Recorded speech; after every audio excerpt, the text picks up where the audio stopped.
Bismillahirrahmanirrahim. Assalamualaikum warahmatullahi wabarakatuh. Salam guru penggerak. Saya Ike Mayang Arum, calon guru penggerak Angkatan 8 Kabupaten Majalengka, Jawa Barat. Dalam video kali ini saya akan memaparkan ruang kolaborasi modul 1.3 mengenai visi guru penggerak. Selamat menyaksikan. Sebelumnya, perkenalkan dulu anggota kelompok kami, yaitu kelompok B2. Yang pertama ada Pak Eka Yuliastika dari SMPN 1 Majalengka, ada Pak Rasta dari SMKS PGRI Majalengka, Pak Supriyadi dari SDN Banjaran 1, Bu Rina Yuli Andrianti dari SDN Cikesik 2, dan saya sendiri Ike Mayang Arum dari SMKS Rise Majalengka. Baik, sekarang kita mulai dari visi. Visi adalah representasi visual kita akan masa depan. Visi juga dapat diibaratkan sebagai bintang penunjuk arah yang memandu penjelajah untuk mencapai tujuannya. Visi memang belum terjadi saat ini, namun begitu kuat kita inginkan untuk terwujud di masa depan. Penggambaran visi yang jelas tentang keadaan di masa depan dapat membantu kita untuk merencanakan dan menyelaraskan upaya-upaya mewujudkannya. Baik, untuk selanjutnya, marilah kita ketahui visi dari masing-masing anggota kelompok kami. Visi dari Pak Eka Yuliastika adalah menginspirasi setiap murid mencapai potensi terbaik melalui pembelajaran inklusif, kolaboratif, dan relevan dengan perkembangan zaman, serta mendorong nilai-nilai luhur budaya dan karakter baik. Visi dari Pak Rasta adalah membentuk manusia Pancasilais, religius, berbudaya, kreatif, kompeten, asri, berbudi pekerti untuk Indonesia bahagia. Visi dari Pak Supriyadi adalah terwujudnya insan yang berkarakter, unggul dalam prestasi, berwawasan global, dan peduli lingkungan sesuai dengan profil pelajar Pancasila.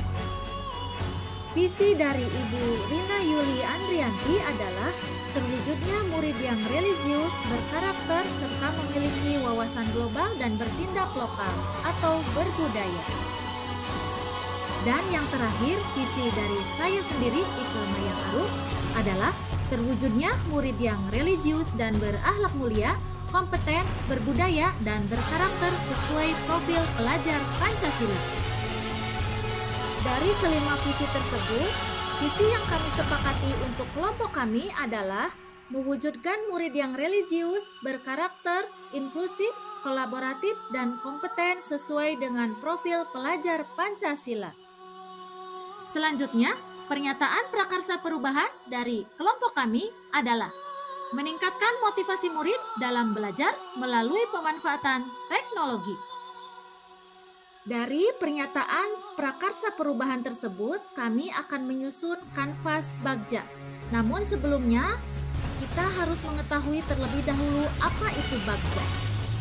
Bagja adalah model manajemen perubahan yang merupakan akronim dari buat pertanyaan utama, ambil pelajaran, gali mimpi, jabarkan rencana, dan atur eksekusi sebagai terjemahan bebas yang diadaptasi dari model 5D sebagai bagian dari inquiry apresiatif, define, discover, dream, design, and deliver. Bagja adalah gubahan tahapan inquiry apresiatif sebagai pendekatan manajemen perubahan yang pertama kali diperkenalkan oleh Copywriter ke dalam langkah 4D, yaitu discover, dream, design, and deliver. Menurut Copywriter and Whitney tahun 2005, yang kemudian dalam praktik-praktik selanjutnya, tahapan discover dipecah menjadi define and discover. Menurut Copywriter et al. Tahun 2008. Dari pernyataan prakarsa perubahan tersebut, kami membuat kanvas Bagja sebagai berikut. B. Buat pertanyaan utama. Pertanyaannya adalah apa yang harus dilakukan dalam pemanfaatan teknologi agar motivasi murid dalam belajar meningkat. Tindakan atau penyelidikan yang perlu dilakukan untuk menjawab pertanyaan adalah yang pertama, menyusun rencana pelaksanaan pembelajaran yang menyenangkan dengan menggunakan metode atau media yang disukai murid. Selanjutnya, berdiskusi dengan rekan sejawat mengenai proses pembelajaran yang menyenangkan dengan memanfaatkan teknologi. A. Ambil pelajaran. Pertanyaannya adalah yang pertama, siapakah di sekolah yang mempunyai pengalaman pernah meningkatkan motivasi murid dalam belajar melalui pemanfaatan teknologi? Kedua, teknologi apa saja yang menurut murid membuat mereka merasa senang dalam belajar? Yang ketiga, situasi apa saja yang dapat kita terapkan dalam pembelajaran berbasis teknologi untuk meningkatkan motivasi murid dalam belajar? Dan yang terakhir, keterampilan teknologi apa yang sudah saya miliki dan membantu saya meningkatkan motivasi murid dalam belajar? Kemudian, tindakan penyelidikan yang perlu dilakukan untuk menjawab pertanyaan adalah yang pertama, mencari contoh nyata bagaimana pemanfaatan teknologi dalam pembelajaran yang dapat meningkatkan motivasi siswa dalam belajar. Yang kedua, mewawancara atau survei pendapat guru atau kepala sekolah atau murid atau orang tua. Dan yang terakhir, menggunakan PowerPoint, Canva, aplikasi Quizizz, video pembelajaran, dan lain-lain. G. Gali mimpi. Pertanyaannya adalah, apakah kebiasaan-kebiasaan baru yang saya bayangkan terjadi jika murid mempunyai motivasi yang tinggi dalam belajar dengan pemanfaatan teknologi? Tindakan atau penyelidikan yang perlu dilakukan untuk menjawab pertanyaan adalah yang pertama, menciptakan pembelajaran yang menyenangkan menggunakan media atau metode yang lebih variatif. Yang kedua, menyusun kegiatan penilaian yang sesuai dengan potensi murid. Yang ketiga, mempertahankan motivasi murid dengan kegiatan yang disenangi murid. Dan yang terakhir adalah meningkatkan efektivitas proses pembelajaran. J. Jabarkan rencana. Pertanyaannya adalah, apa langkah paling sederhana atau langkah pertama yang bisa dilakukan untuk mengembangkan pembelajaran yang dapat meningkatkan motivasi murid dalam belajar memanfaatkan teknologi? Tindakan atau penyelidikan yang perlu dilakukan untuk menjawab pertanyaan adalah yang pertama, melaksanakan dialog atau penjajakan bersama kepala sekolah dan guru mengenai program kegiatan penguatan motivasi murid dengan menggunakan teknologi. Yang kedua, guru berkolaborasi dengan teman sejawat dalam pemanfaatan teknologi untuk meningkatkan motivasi belajar murid. Dan yang terakhir adalah melaksanakan pelatihan pembuatan video pembelajaran atau penggunaan aplikasi-aplikasi pembelajaran. Dan yang terakhir adalah atur eksekusi.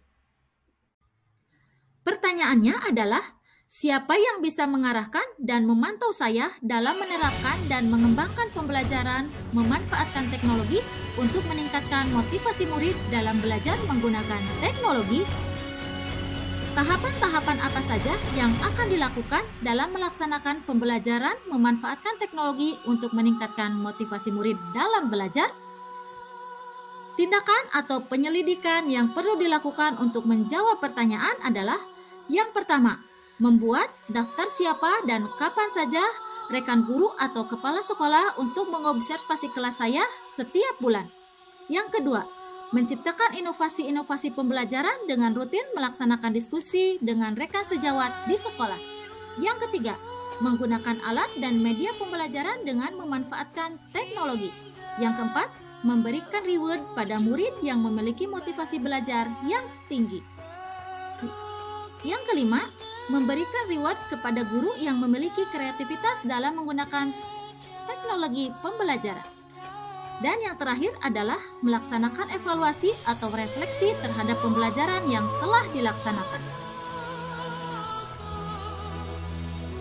Selanjutnya, visi kelompok lain dalam satu forum presentasi, yaitu kelompok B1 adalah mewujudkan murid yang religius, mandiri, dan kolaboratif atau disingkat REMAKO. Selanjutnya, fasilitator kami, Bapak Denden Nurjaman, menggabungkan visi dari kedua kelompok dengan mengambil 3 kata kunci, yaitu amal, global, dan akal. Yang kemudian ketiga kata ini dikembangkan lagi menjadi beramal, berpikir global, dan berakal. Sehingga diperolehlah gabungan visi dari dua kelompok, yakni terwujudnya siswa yang senantiasa beramal, berpikir global, dan berakal. Terima kasih Bapak Denden. Sekian pemaparan ruang kolaborasi mengenai visi guru penggerak. Saya ucapkan terima kasih, semoga menginspirasi dan banyak memberikan manfaat bagi banyak orang. Jangan lupa hiasilah diri dengan senyuman dan hati yang cantik. Assalamualaikum warahmatullahi wabarakatuh. Salam guru penggerak, tergerak, bergerak, dan menggerakkan.